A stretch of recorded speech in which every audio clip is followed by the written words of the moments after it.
I think Congressman Issa is correct here. It's two different questions, whether Flynn lied and whether the FBI behaved in an unethical manner. And I believe it's almost without question that the FBI did not behave as they should. I really think this is entrapment. You know, when this case began, I thought it was very odd that General Flynn did not have an attorney. I thought maybe the investigators took advantage of General Flynn, who might be unfamiliar with this type of investigation. I found that a little hard to believe because he's been around for a while.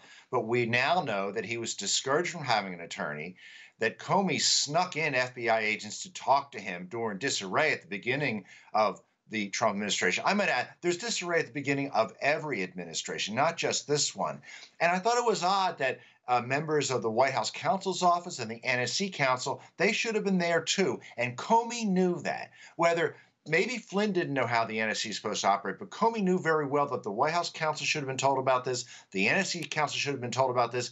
He obviously was trying to go around the system.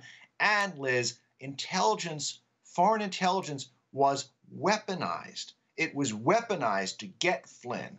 These FBI officers, they had this information in their back pocket. They were asking questions against this foreign intelligence that's supposed to be used against foreign threats to entrap a U.S. general, a valuable member of our armed services. It was a disgrace. Right. And I think the question of why General Flynn told a lie, because I know there are some people out there who were saying, oh, General Flynn didn't tell a lie. It's very clear that he did. And that's a separate question why he told the lie. I mean, we can speculate about that all we want. We can speculate that, well, he was being threatened with the Logan Act. If you're not familiar with the Logan Act, you might not know that nobody's ever been prosecuted under it. It's been here for 200 years. Nobody's ever used it. It's probably unconstitutional anyway. Without a lawyer present, if he didn't happen to already know that, he probably didn't know that because most Americans have never heard of the Logan Act.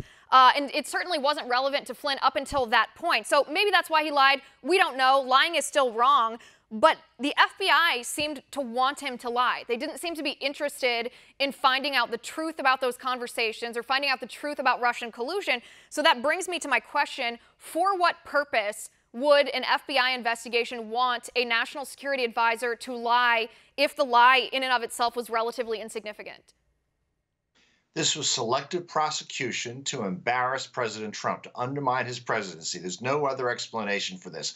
They had no valid justification. This 200-year-old antiquated Logan Act was not the justification for going after General Flynn. This is an effort to discredit one of the president's top people, to destroy his presidency. That's what Comey was trying to do. That's what others at Justice were trying to do. That's why this has to be thrown out. And if it isn't thrown out, President Trump has to pardon General Flynn.